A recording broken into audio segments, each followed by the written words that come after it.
shining bright. God saw that it was done. God looked at his creation and said, it is good. It is good, good, good. It is good. God created the sky and all the water in the sea. Birds and fish came by. God looked at his creation and said, it is good. It is good, good, good. It is good. With all the earth and sea and sky, there's beauty everywhere. Remember, God created it, and so we need to care for his creation. For his creation. God created the sand and soil and rocks and all the plants, the animals on the land. God looked at his creation and said, it is good. It is good, good, good. It is good. With all the earth and sea and sky, there's beauty everywhere. Remember, God created it, and so we need to care for his creation. For his creation. God made woman and man and said, go forth over all the earth. That completed his plan. God looked at his creation and said, it is good. It is good, good, good. It is good. It is good. It is good, good, good. It is good.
Many parents brought their children to hear what Jesus had to say. When friends of Jesus saw the children, they tried to turn them away. But Jesus said, let the children come to me.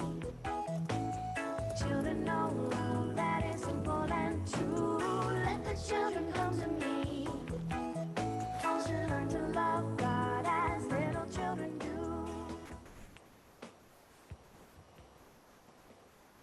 Well, good afternoon, everyone. Thank you so much for joining us today, and welcome. And on behalf of RCL Benziger, we again appreciate you taking the time to be with us today. Hi, my name's Nancy Bird, and I'm Director of Training and Development at RCL Benziger. And a few housekeeping tips as we begin our time together. We will be recording this session.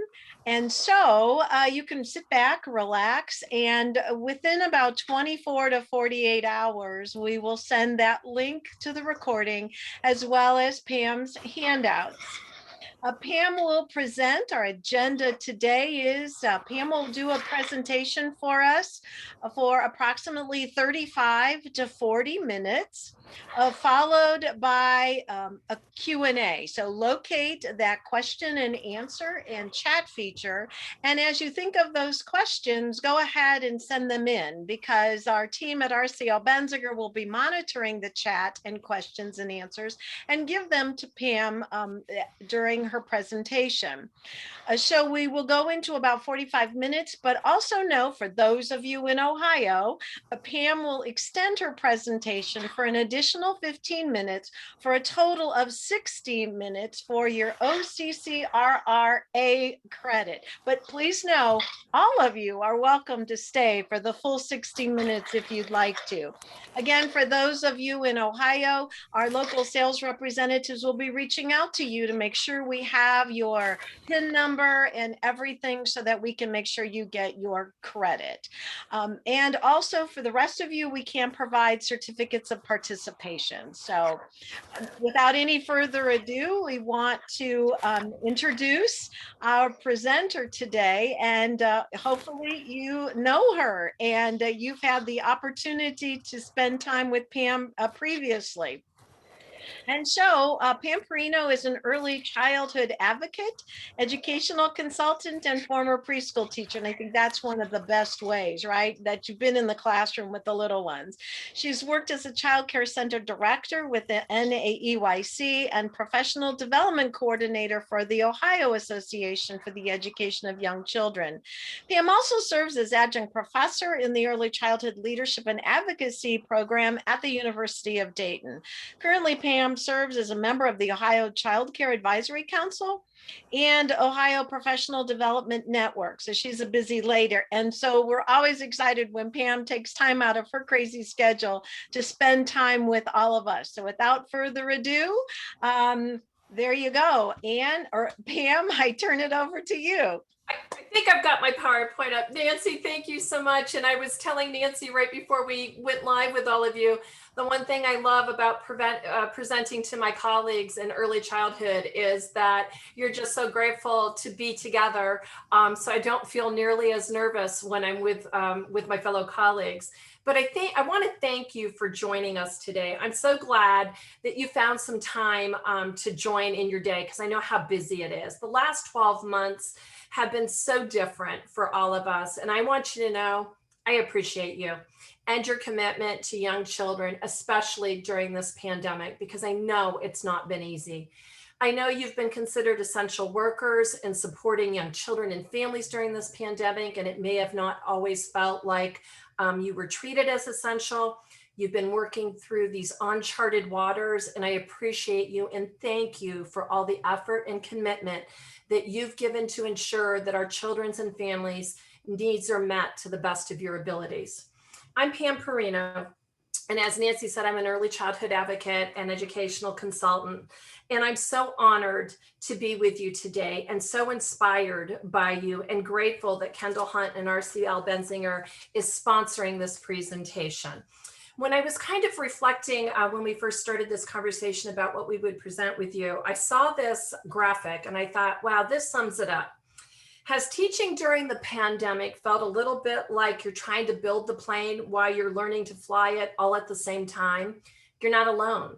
And we want to be as helpful as we can I thank you for joining us today. And when we talked about this presentation, I wanted to ensure that we were meeting your needs first. You know, like they tell you when you get on the airplane, if you're traveling with a small child, if the air mask comes down, we need to take care of the adult first so that they can care for the child.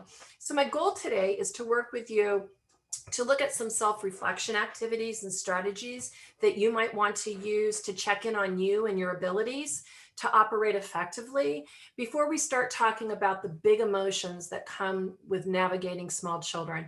And I hope to share some strategies that you can use with them as well. So our objective today, if I do it well, and we have great dialogue, is that we're all going to explore these simple developmentally appropriate self-reflection activities.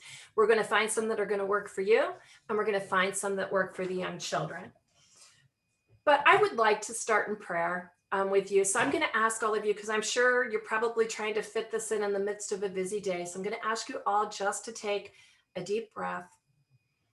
Close your eyes for just a minute and settle your heart and your soul and your spirit.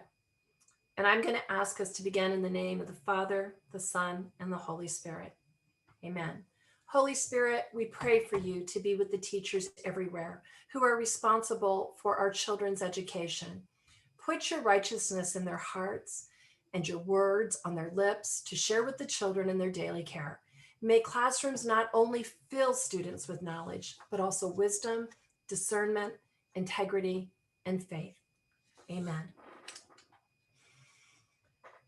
So as I thought about that prayer, and I thought about the many opportunities I've been blessed with in life, I thought of a dear colleague of mine, Magda Gerber. Magda really changed forever the way that I looked at early childhood education and was such a great gift. I had the ultimate pleasure and joy to study with Magda over 2 summers. And the one thing that she taught me during this time was we cannot move away from our feelings and emotions, and we shouldn't expect children to either. So we need to understand the signs, the symptoms, the physical impact of all of it so that we can be healthy and happy and ready to learn, because after all, God provided us those emotions. So we need to embrace them. They're there for a reason. We just need to know what to do with them. So there's a book called The Human Operating System that I like to go to periodically to think about when I'm trying to put presentations together, because I think we do need to think that God gave us this wonderful gift in our body, and it's amazing how everything comes together. So I'm going to talk a little bit here about personal energy, and feel free to answer questions in the chat box as I pose them along the way, or reflections, because I think that's really helpful for all of us to see. And you can also make your chat box visible so you can see what others are saying. So when we think about our personal energy, we are talking about something that's very subjective, right? One person might see you as being high energy, another person might see you as being low energy. But what's really important to remember is that our energy influences everyone and everything around us. And how do we take inventory, for lack of a better word, of our energy level? Because our energy level has positive energy or negative energy that can, in fact, impact the families, the children, and the colleagues that we work with. So how do you think your energy impacts families? How do you think your energy impacts children? How does your energy, when you come to work, either virtually or in person, impact your colleagues? One tool that I like to use is called a mood elevator. It's kind of our state of the mind for the day, how effective we can be, what we're looking at to view our quality of life. So moods can sometimes be an obstacle in our goal to be effective in what we're doing. I love the saying about high quality thinking equals high quality moods. And that's been a little hard at times during the pandemic.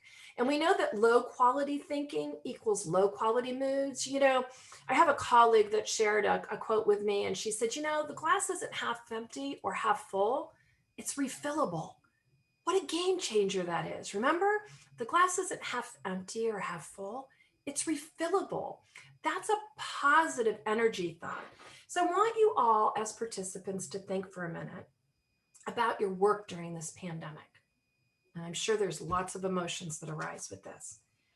Has it been hard to make it to church during lockdown?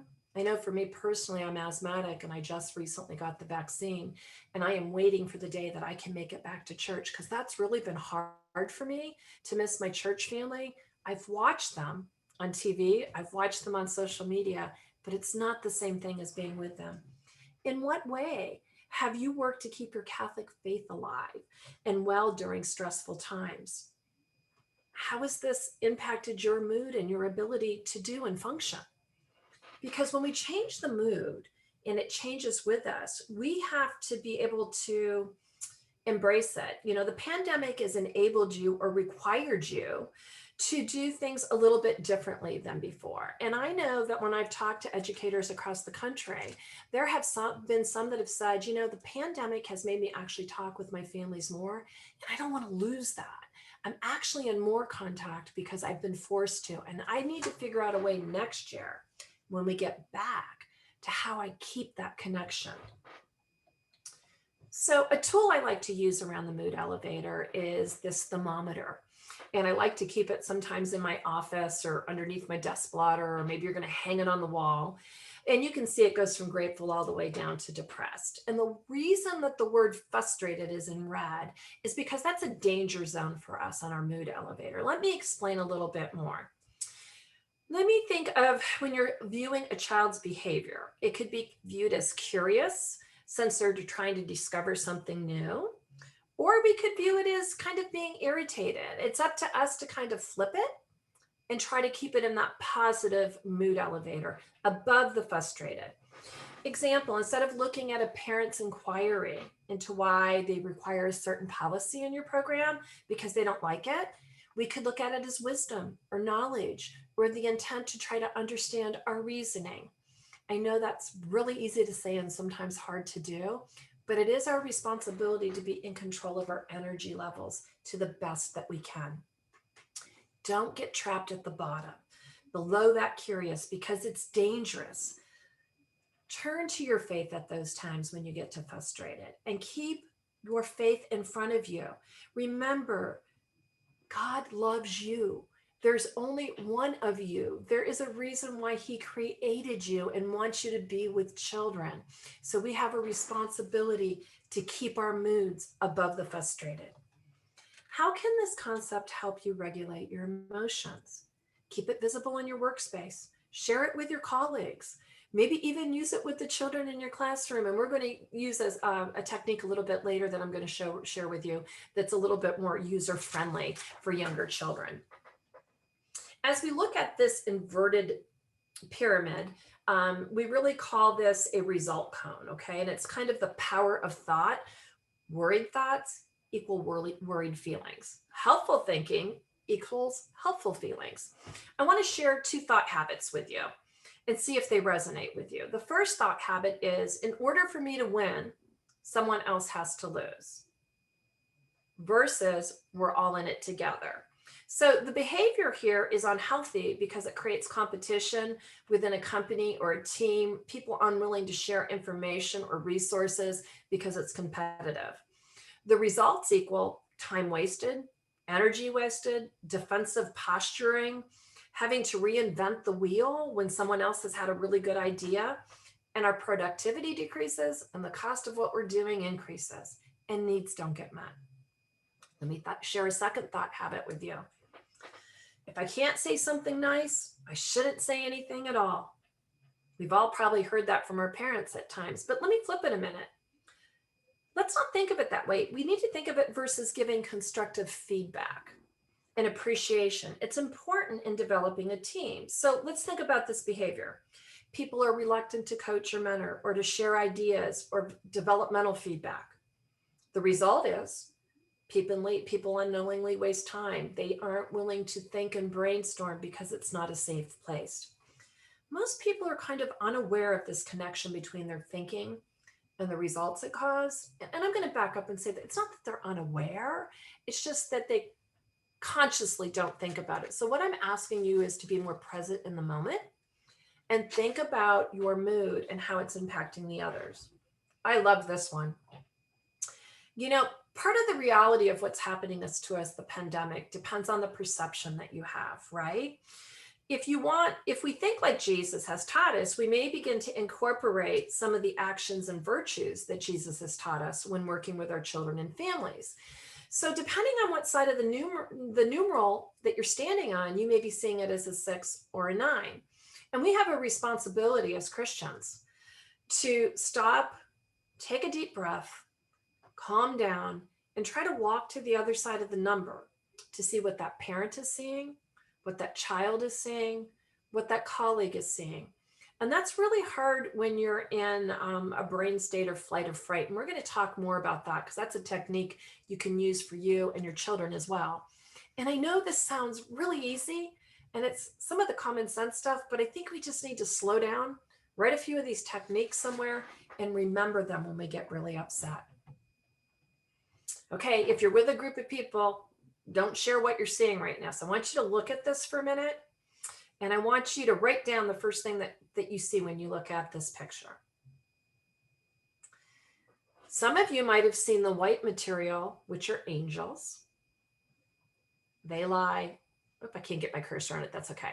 They lie within this area here. And some of you might have seen the bats, which lie in the black area. Now, I can tell you that whichever one you saw first, it's harder to see the other one. This is called selective perception. It impacts all of us, right? When we view something or we're listening to something or dealing with something the first time that we do it. If you saw the angels first, it's hard to switch gears again to see those bats. It's called a lockout, lock-in phenomenon. This causes people to react differently to the same experience, message, situation. I'm sure it's probably happened to you. And we really need to think about this during a pandemic because my experience with the pandemic hasn't been the same as yours, hasn't even been the same as perhaps the person living in the house with me. We just need to be a little more patient, a little bit more loving, and a little kinder to each other. After all, hasn't that what God has asked us to do? Another technique I like to talk about is filters. I want everyone to close their eyes for just a minute again. Take in a deep breath. And if you could click your heels right now and go to your favorite place that just makes you feel rested and full of energy, where would it be? Go ahead and feel free to put it in the chat box so others can see what your responses are. I know for me, it's the beach. There is just something significant about the ocean and the sounds and the magnificent body of water that kind of brings me back to my faith and centers me. I want you to think a little bit about people have different responses, but part of that is because of their past experiences, different values that they may have, beliefs, thoughts, habits, their state of their mind or their mood that day. They may have a different behavioral style. You know, it's obvious that I probably spend a lot of time with toddlers because I can't sit still and I like to use my hands when I talk. Their gender, their age can be a filter that they look through experiences from, race and religion. So when you think about those things, and this is just back for a back parking lot thought, how does that impact your ability to work with families, children, colleagues that may have all different past experiences, different values, different beliefs, different behavioral styles? Sometimes when we get in a conflict with somebody, the best thing we can do is back up and think about, how am I alike and how am I different? And what am I not hearing or what are they not hearing that I'm trying to share? Here's another strategy. We get so busy as early childhood educators because I know who you are because I've been there. We are caregivers. We are going to make it right. We're always fixing things for people. But when's the last time you made some time for you? God wants us to slow down. He wants us to be reflective. He wants us to find time for prayer. How are you finding quiet moments of faithful reflection? Because that brings our mood elevator up. How are you finding time to make time for acts of gratitude towards others? Whether it's the family members you live with, whether it's the next door neighbor, whether it's the family member that you can't go visit right now, but gosh darn it, I can call them every night. How are you making time to commit time for exercise? This is really hard when your mood elevator's down. But the interesting thing about going outside for a walk and exercising is it brings your energy level up. How are you ensuring you have enough time for sleep? We are always so busy doing for others. We kind of put sleep off to the last part, but we need to get on a good sleep schedule. Do I talk positively to myself? Self-talk's important. Pam, you've got this today. I know you're tired, but you're going to make it. How are you scheduling time to stay socially connected with your support systems? This has been really hard during COVID. Prior to my mom moving in with us, we would literally put our social media device, I can't say the name or she'll turn on here in my office, on the kitchen table. And we would do live FaceTime with her at dinner time. And we would have her eat with us so that we could be together. Now, it's important to use technology to stay connected when you can, but how do you also find time to unplug and get away from TV and technology and social media and just be?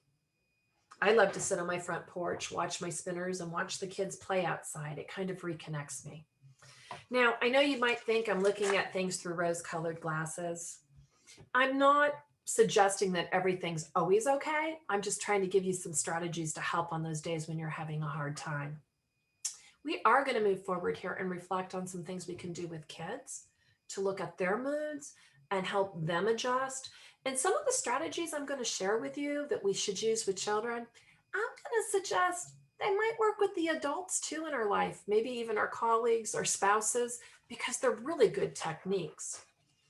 Let me pause here for just a minute before I get into the children's stuff. Nancy, is there anything in particular that's a real pressing question, or is it, can they wait till the end? Well, so far everyone wants to go to the beach. However, all is good, and the questions are we can handle as you continue on. Perfect. Thank you. I just like to check in. So some of you may be aware of Dr. Becky Bailey's work around her conscious discipline, and I love her brain states, and I wanted to talk to you a little bit about this. So if we start from left to right on the screen and we look at that first brain that's in red, that's our survival state. And what she talks about here is that when we're in that part of our brain, which is down in the base of our brain, it triggers our flight fright response, which is a wonderful gift that we were created with because it protects the rest of our body so that we get away from danger. However, it also can impact children when they're hungry, they're tired, they're sick, they're scared. When they're afraid if they make a mistake, there's going to be retribution or retaliation or humiliation. And the really scary things now is when we have teachers that are operating out of the brainstem, out of the survival state, we are having teachers that are looking at child's behavior as threatening, as bad or good, that bad behavior needs punished. And I'm going to talk a little bit more about this because really all behavior from a child is a cry for help. And us as educators, especially during the pandemic, these are little people with big emotions that are trying to figure out stuff that us big adults haven't mastered yet.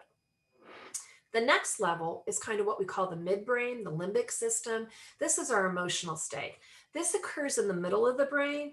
This is the area where the child's emotions are generated from. So they might be cried, they might be crying, they might be overstimulated, they might be confused, and they need help calming down so they can connect. And we have to help build strategies there for these children so that they can focus. When teachers are in this state, and we all probably were here during the pandemic when we were not meeting, then teaching virtually, then going back in person, or maybe doing a hybrid because everything I had planned last year isn't going to work this year because it's a different way. If the teacher's operating from this state, she views the child's behavior as a conflict, irritating, unsettling. Therefore, I must stop it, and I'm not concerned about why it's happening. So that's a dangerous state also for adults to be in. When we look at this brain on the far right, you can see how much more the brain is activated in this green state in the frontal lobe.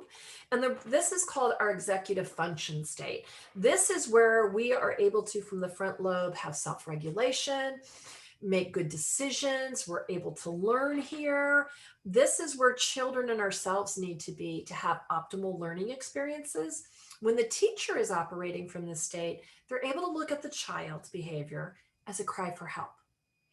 And then they reflect on what they can do and what they can teach to help build strategies for the child. As educators, we must be able to look at all the behaviors as a cry for help, not as a label. It's not good or it's not bad. Dr. Bailey stresses that special emotional connections are something we do with children, not to them. So, those children that are behaving the most difficult during this time period probably need us the most. Another resource I'd love to share with you, and again, this will be made available to you along with the resources, is this is from the Center on the Social Emotional Foundations for Early Learning. There's lots of great resources there for you. It's the pyramid model. And what I really want to stress here is when we start at the bottom, this is an effective workforce. This is all of you. This is where you have policies that support you so that you can be productive teachers. And when you can be productive teachers, you build nurturing and responsive relationships with children. You create high quality learning environments where children feel safe to learn and explore. And the best part about this, if we do the bottom 2/3 of the triangle well, then we don't have to do a lot of targeted social emotional supports. And then we have very little intensive interventions. I just shared this model with you because if you're feeling like most of your children are up here and needing targeted social emotional supports, we as educators need to come back down here and say, what's going on in my environment? Is it a good place for my kids?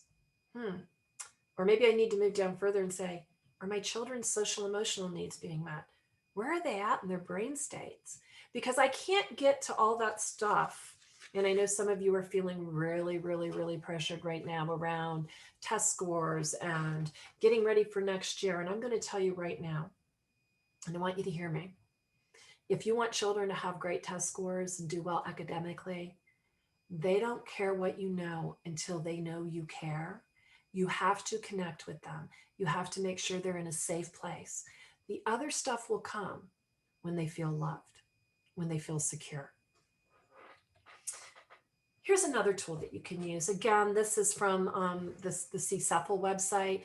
How do you check in with your children in the morning? How do you check in on their emotions? This is a great activity you can do, either the circle on the right, you can take a spinner and they can point to how they're feeling, or you can give them something where they can circle or put their picture over the face. But understand, this is a skill that has to be taught. I may not know the word for frustrated. I might know what it feels like, and those emotions make me really scared because mom and dad get mad at me sometime when I feel frustrated, but you need to give me a label and help me understand how I can make better decisions with it. God made us and our feelings as part of the gift of life. And we have a responsibility to help children embrace those feelings.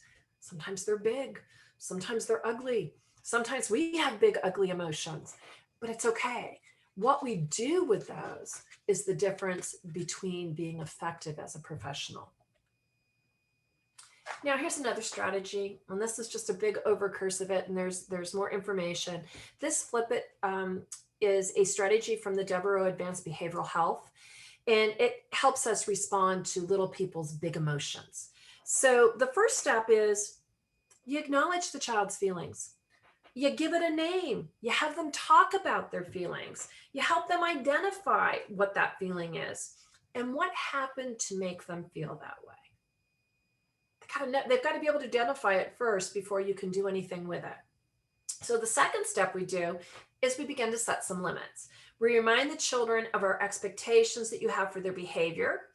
And the big thing here is this might be different at school than it is at home. And they're under a lot of stress now, and they may be with multiple caregivers. So this is a big one for you.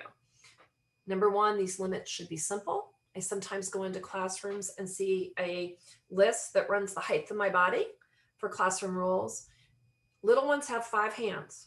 There should never be more than 5 classroom rules.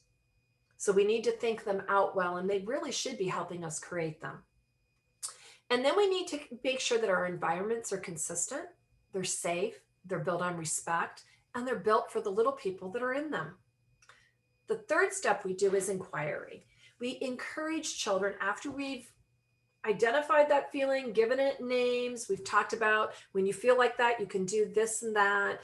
We inquire what they might do differently next time. You might want to ask prompted questions here about problems that they're having and think about what could you do next time when you start to feel that? What might be more of an acceptable way? The fourth thing that we do is start talking about prompts. And this is where you might have possible creative clues that you use, gestures, suggestions, perhaps bubbles that you blow to get children to calm down, a kindness corner if somebody's having a hard time getting along, ring charts with when this happens, you might do this and it fits together like a puzzle. An example I can give you, when I used to help coach elementary basketball, I had one young gentleman that was ADHD, real high energy, and he'd always kind of look to me when he was, something was happening, and all I had to do was tug on my earring a little bit, and he knew that, I need to check what I'm doing. And then he'd come over and talk with me. And still to this day, he's 23. And if I see him and he's out of control, I tug on my earring, right? We need to be able to flip this behavior so that we let children know it's okay to have those emotions, but let me help you with them so we can talk about that. So I'm kind of going to do a quick overview here so we can get to the Q&A yet. And this chart I kind of put here for your use in the future. So if we start left to right again, there's state of minds and moods, right? Your state of mind controls your quality of life and it affects your ability to operate. Stay above that frustration barometer. Our thoughts are powerful. Worried thinking equals worried feelings. Helpful thinking equals helpful thoughts. When we get to perceptions, sometime it could be a 9, sometime it could be a 6. Sometimes our life experience lock in our abilities to look at something differently, and we might even need help from a colleague to kind of understand this. Self-care, and this is a big one, my early childhood friends. We tend to forget this for ourselves. Are you taking time for you? Because if you don't take care of you, who will? And if you're not well, who's there to take care of the children? Mind state. Where are you? Where are your children operating from in their brain? Remember that survival brain, the fight flight, the emotional limbic brain where my emotions may not be in control, my executive function brain and my frontal lobe where I'm actually really able to regulate and learn at that point. Relationships. Remember we talked about that pyramid? Relationships are at the bottom. They don't care what you know until they know you care. Are there healthy, loving relationships in your room? Do you have a learning environment that supports little learners? And only after we've accomplished all of that with a developmentally appropriate classroom can we really start to identify and then maybe help with flipping those emotions, right? We're going to help them identify them. We're going to label those feelings. We're going to check in regularly with them. We're going to give them some strategies to use, and then we're going to use some indicators, maybe pulling on the earring. Our feelings are important and we must embrace them. I know some of you are going to be leaving here in a little bit after we get done with the Q&A, so I want this reflection question for you. What are you willing to change for yourself, for your families, and your children, so that you're all moving towards the frontal lobe, the executive function? Because remember, and I'm sharing the scripture with you, have I not commanded you to be strong and courageous? Do not be afraid. Do not be discouraged, for the Lord your God will be with you wherever you go. So just a minute, I want you to reflect and put a commitment that you're one of those strategies that you're willing to try, and share it in the chat box with your colleagues. And while you're doing that, I'm going to pass the baton back to Nancy for just a minute. She's going to share some information before we do Q&A. Great. Well, thanks, Pam. Boy, lots to think about and lots to consider as we continue to move forward. We just at RCL Benziger want to share with you, we have wonderful people and resources to support your early childhood education needs. So please reach out to us. Jeff Sang, our vice president, or myself, as you're receiving the information from the webinar, please let us know how we can support you by introducing you to your local sales representative, introducing you to our 15-minute Stories of God's Love showcase coming up. But know that we're here to support all of your efforts in working with the youngest of learners. And Pam, we do have a question that came up while your presentation was going. And the question is, what strategies can we share to help parents who are struggling with their own child's emotional state dealing with COVID? That is an excellent question.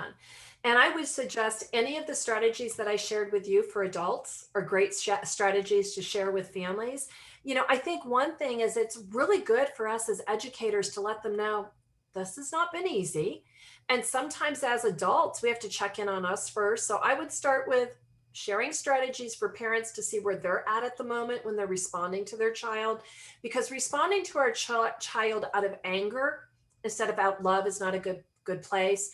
I once told the story to someone that I had been doing a training similar to this, and I came home. I had cleaned all day the day before, and my husband was home with our son, and I came home that day, and the house was pretty much demolished, and my son was about 4 years old, and I came home and was definitely in my flight fright mode, or maybe my limbic state and emotional, and I went off. I just started yelling and about how dirty the house was. And my 4-year-old came up to me and said, Mama, I think you need a break. And I said, I think you're right. So I walked to my room. I sat down for a little bit because that's what we did with Mario. We just said, we need a break from each other. And he'd go to his room. He'd maybe look at a book. A couple seconds later, I heard this little knock at the door. Are you ready, Mama, to talk? And I said, no, not yet. So I think we need to let parents know sometimes we just need to back up from the behavior. But then I think especially the Flipit tool that we talked about, and also talking about the brain states with families, is a really empowering tool. I've watched so many families try to redirect their child while they're in a total meltdown. And let's face it, when I was having the rant about the house being dirty when I came home, no matter what you said to me, it wasn't going to stick because I was so upset about what I saw. I had to calm myself before I could think of strategies. So to answer your question, we need to share with our families some of the information I shared with you about as adults. Where's their emotional state right now? Are they ready to handle things? Especially the little diagram about the 6 and the 9. What side, what is causing that child's behavior? What are they looking at? And then I really love the Flipit strategy. And I really love Dr. Becky Bailey's brain states for parents to think about that. Even the C-Cephal mood icons you can share with families, because sometimes families misconstrue a child's frustrated behavior as being defiant. And then there's this whole perception of how dare you not follow me, where what we really need to do is model, wow, I can see you're really frustrated. I wonder how we can make this better. Because, the unique thing about children is children aren't born bullies. They become bullies because they're around adults that can't respond effectively to their behaviors. But, I hope that helps. If you still need a bit more, put in the chat box. But, I think we can't separate a child's behavior from adults' response is my best answer to you. It's a two-way street.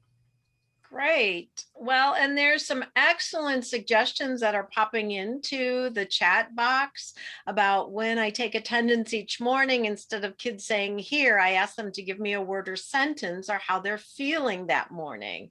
It's a great way to start the day and often very telling. Absolutely. Great suggestion.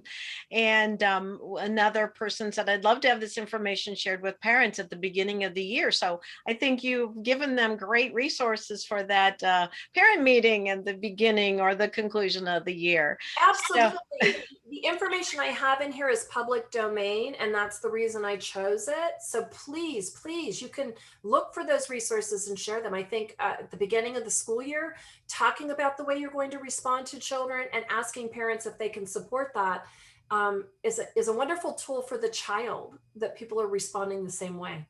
It helps. Absolutely. Yeah. And then there's a question, what do you do when the mom and dad have different approaches? One being more open to the Flipit and the other not willing to try that. Oh my, I'm going to let you handle that question.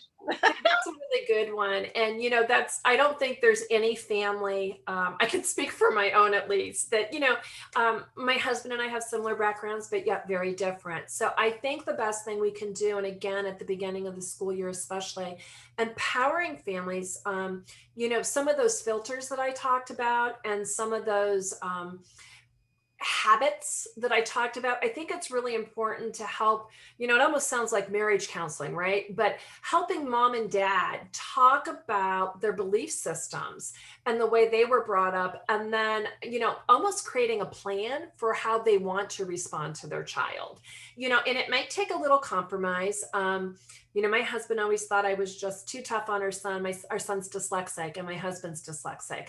And, it's hard for him. Yes, honey, I know it's hard, but, succeeding is not an option. So we have to figure out ways. And what he was bringing was his past experience to the table. And so therefore his emotions came with that. So we had to have real open conversations. And I think it's really good for you as educators to validate. There isn't a single family out there that doesn't have conflicts around how to approach it.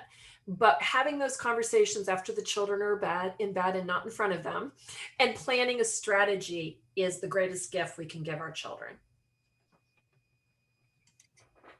Great.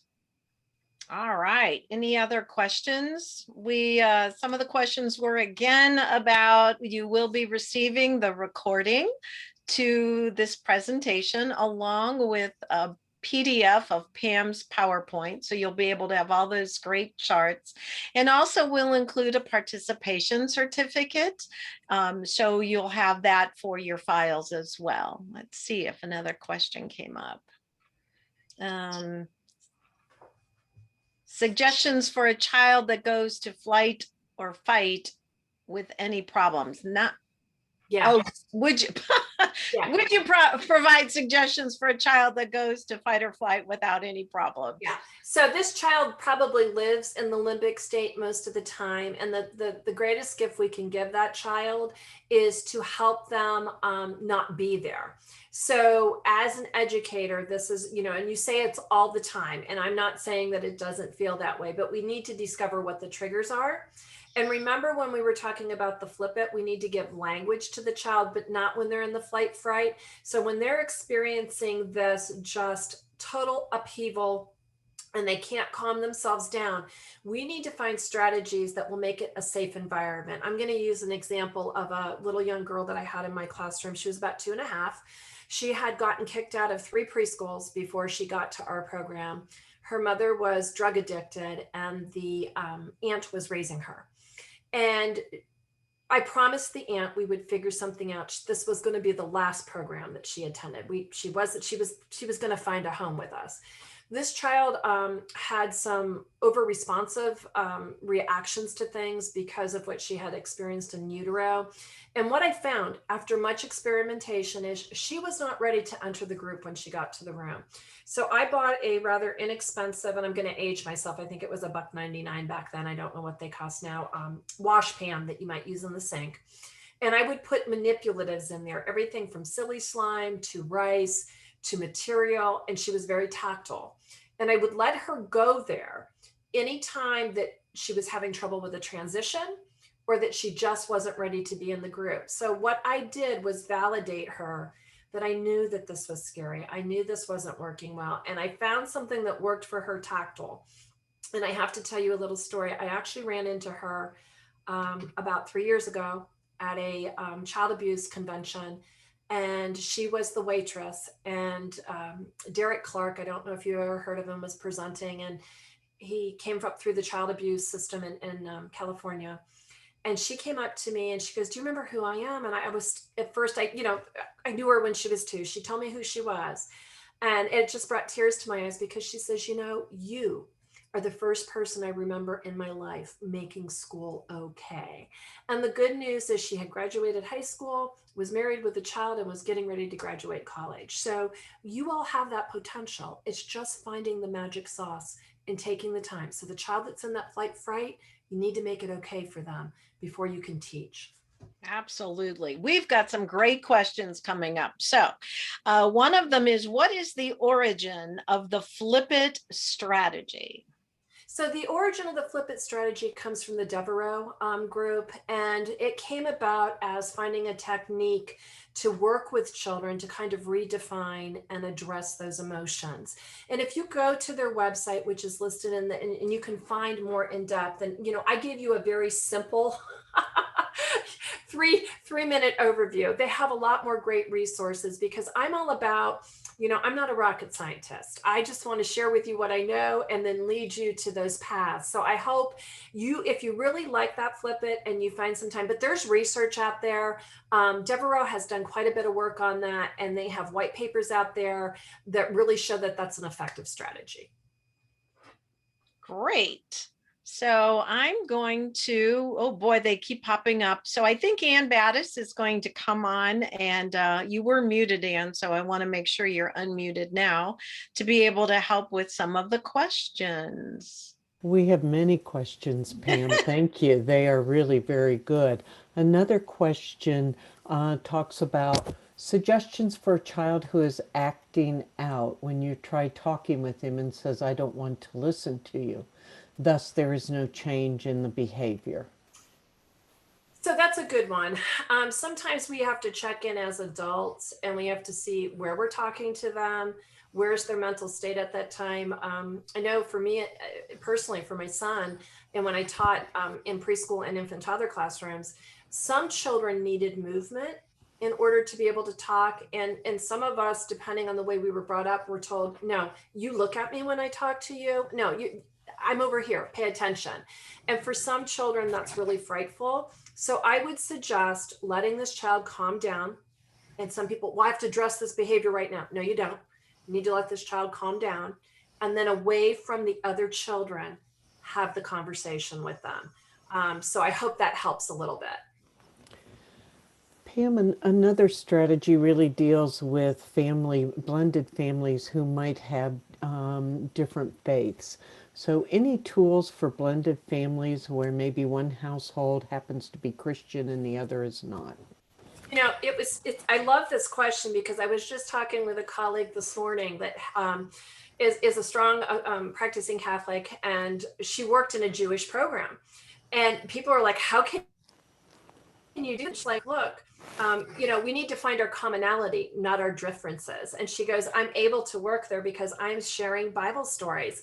And these are the stories from the old scriptures. So I think rather than find the differences, find the commonalities between your faiths. And we really should be making teaching faith to our children as the foundational piece about God loves us. So again, those are conversations that need to happen between mom and dad or blended family, away from the children. Maybe you all go out to dinner at some point and get a babysitter and talk about what are the pieces from your faith that are the most important, and how can we honor each other? Because children that have the experience of a blended family, where the blended family makes it work for the children, it's such a gift. So I hope that helps. My strategy would be get together, find what's important from each of your faiths, and find out how you can honor that. Great. And I appreciate talking about blended families as opposed to broken. Even that language alone sets children up for feeling inadequate. So I love blended, even the terminology. There is a question about, do you take the acting up child out of the room situation if they are other children around, or you take the other children out? So we're talking about dynamics of how do you do this? So I think it depends on what you're considering acting out. If the child has the potential to hurt someone else, then you do need to protect all children involved. And I would suggest you have a policy within your program. But you have to remember, any type of action at that point also then labels the child, whether you intend to or not. If the child is just violent at that point and someone's going to get hurt, probably best to take the other children somewhere, if you can stay within ratio, and go do something fun or creative, and give the other child an opportunity to slow down. Sometimes these children, unfortunately, and I've had this happen in a classroom, get kind of labeled by the teacher and the rest of the staff. And even on days when they're not there and something happens in the classroom, guess who gets blamed? Pam gets blamed, whether she's there or not. So this is a really tricky question. And I would say you probably need to talk with your colleagues. I would say you need to talk with your center director. The first thing you need to do is identify why the behavior is occurring.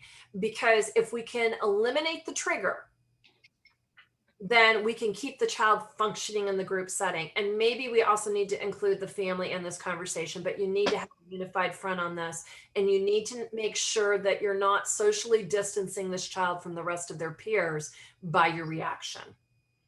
I appreciate your question though, because that is probably one of the toughest ones.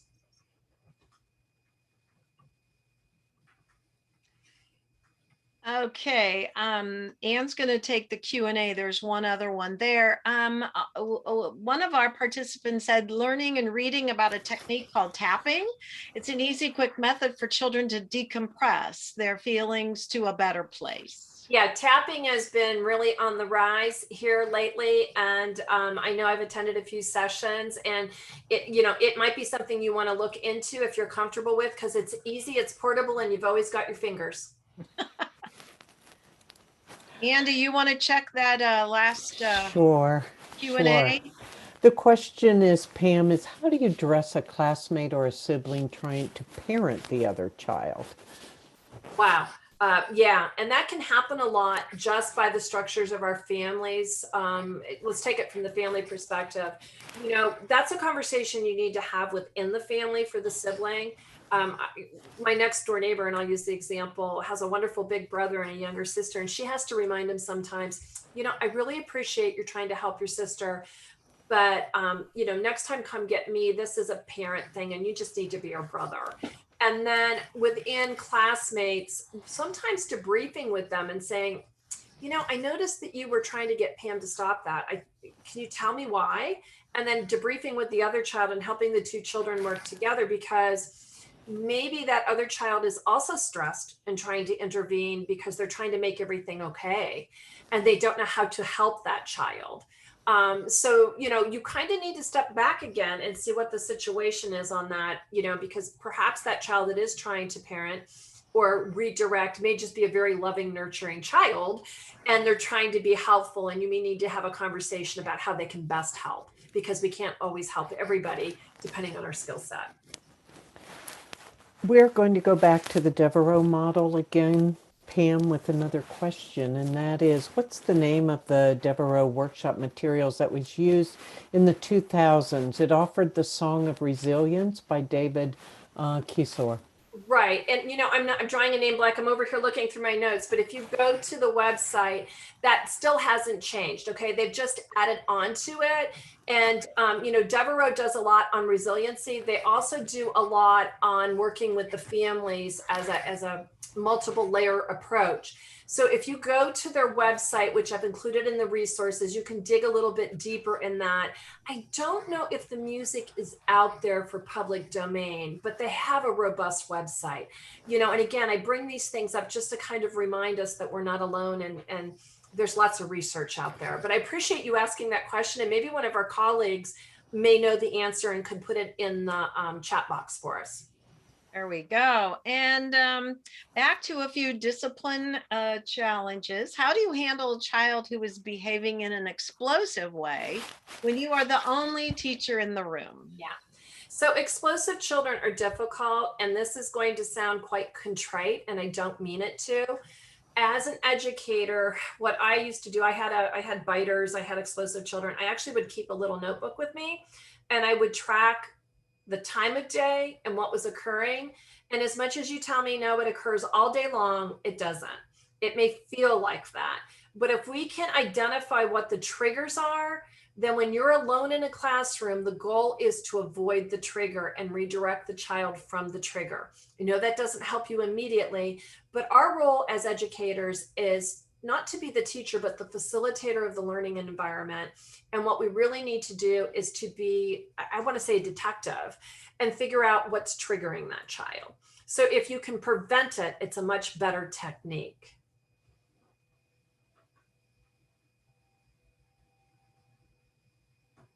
Nancy or Ian, I think you're on mute. Thank you. Appreciate your patience. Another question is an explanation for a child to parent. How do you address a child in a class who is extremely competitive, calls out the answers to the teacher's questions or behaviors of other students? So again, this kind of gets back into our classroom rules that we set in taking turns. And the worst thing you can do is to address this child in front of the group. This needs to be done quietly beforehand, and you need to talk with the child about, in this classroom, we need to give everybody an opportunity. And, you know, when you're working in faith-filled schools, to me, it's so much easier because you can talk about God's love and God's gifts that children have, and not everybody has the same gifts. And I can see you're a quick responder and you're able to percolate the answers really quickly, but we also have to give other people time. And you might want to set up strategies like, so when we're in circle time, you can answer once. And then after you've given all your other friends a turn, you can answer again. And the thing is, when you get into those situations, you want to have a little reminder with this child. Remember, I talked about those cues before you enter into that group time to remind that child. And maybe it's a popsicle stick. And once he uses or she uses the popsicle stick, they're not allowed to ask again or respond until you give the other popsicle stick. Again, that's that self-regulation, remember, in the green brain. So when that child is spouting out responses, they're coming from that emotional state. They're excited. They know the answer. So the real goal here is to help that child develop self-regulation through strategies. Maybe it's tapping, and they tap until someone else has a chance to answer. Maybe it's a manipulative, but there's all sorts of strategies you can use along that way. And maybe some of our friends can suggest in the chat box some of the other things they're using as well. So Pam, another question while the child is in that emotional state, and that is, what's the best way to support a very emotional child who cries each time you try to open up the dialogue about an issue?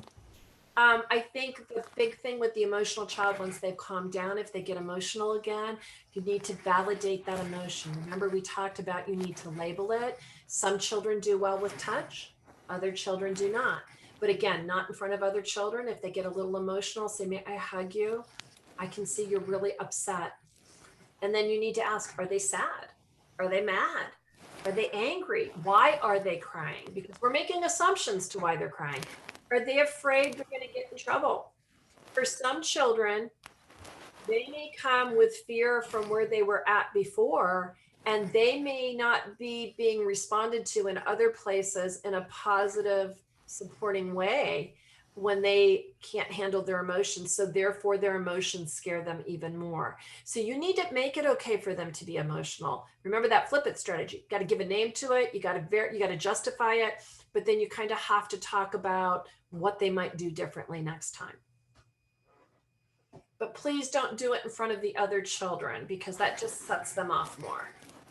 Yeah, and there was another question about an emotional breakdown of a child. So I think you've addressed that along the way as well. So yeah, it's got to be tough for everybody these days. And so how do we name those emotions and be able to build strategies around it? So I think you've given us some great ideas on how to best do that. So Anne, do we have any more? We're kind of going back and forth between Q&A and chat. Somebody did ask if they can have a copy of the chat responses. So I think we might be able to do, it doesn't come out in a great form, but we'll see what we could do to get the chat responses so people will have that as well. And I just want to say, I'm so glad that you're all using the chat box, because you all come with a wealth of resources too, and never lose sight of the fact that we can learn from each other. So thank you for being responsive in that chat box. And Pam, maybe we can take a final comment, and that is wishing that you could identify some 5 good rules for the classroom. So we'll end the Q&A on that note. So some 5 good rules that I would say, and thinking about our faith, is that we need to, we need to kind of have control of our hands and our feet, so that we're we're not hurting others. We need to make it in the positive. Our hands and our feet are in control. Maybe inside we have inside voices, that we're always responding to our friends and adults in our classrooms with love, like God would like us to. It's that respect piece, right? That when the teacher's talking, we listen. And when our friends are talking, we listen. So there's 4 of them. Another 5th good one would be, we need to stop and think before we act. You know, again, it's that whole respect that God loves us, so we need to love each other. And they don't have to be that, but it's building that culture of trust in a safe classroom, because all those other things will come. You know, some of you are saying like, well, you're not allowed to climb up the slide. I'm always kind of the teacher, why not? So if we want to climb up the slide, how do we make it safe? And how do we communicate that with everybody? So we want to keep our classroom rules general, and they need to be about being respectful and safe and kind. And positive. Yes. Walk. Walk Yeah, we don't- slowly. Keep your hands and feet to yourself. You know, Thank you. I see so many classrooms where there's like an X over running feet. No. We have walking feet. yes. Or don't run. I love that one. Kids will run if you say don't run. They're only going to hear run. So there you go. Yeah. You're asking for failure. yes. Don't talk. Well, they're going to talk. So anyway, thank you, Pam. That was great. And just, we do appreciate all of you hanging in there for over the 60 minutes. Please be patient as tomorrow we get out all the information to you. And if there's something that we miss sending you, you've got our email addresses. Let us know and we'll be happy to send you whatever might support what you heard Pam say today. So again, just many blessings in your continued ministry with the littlest of God's learners. And we so value and appreciate all that you're doing. And hopefully you'll look to RCL Benziger for our Stories of God's Love resource to help support you in that classroom environment. So God bless you all. Thank you so much. And have a great evening. Thank you, everyone. Bye-bye. Tell me all the stories I want to hear. How God created the sun and the earth. Tell me about baby Jesus birth. Tell me the stories of God's love. Clap your hands for God's love. Tell me about the shepherd with all the sheep. Why he left the flock to find one stray. Tell me how Jesus taught us to pray. Tell me the stories of God's love. Snap your fingers for God's love. The stories of God's love. They teach us what to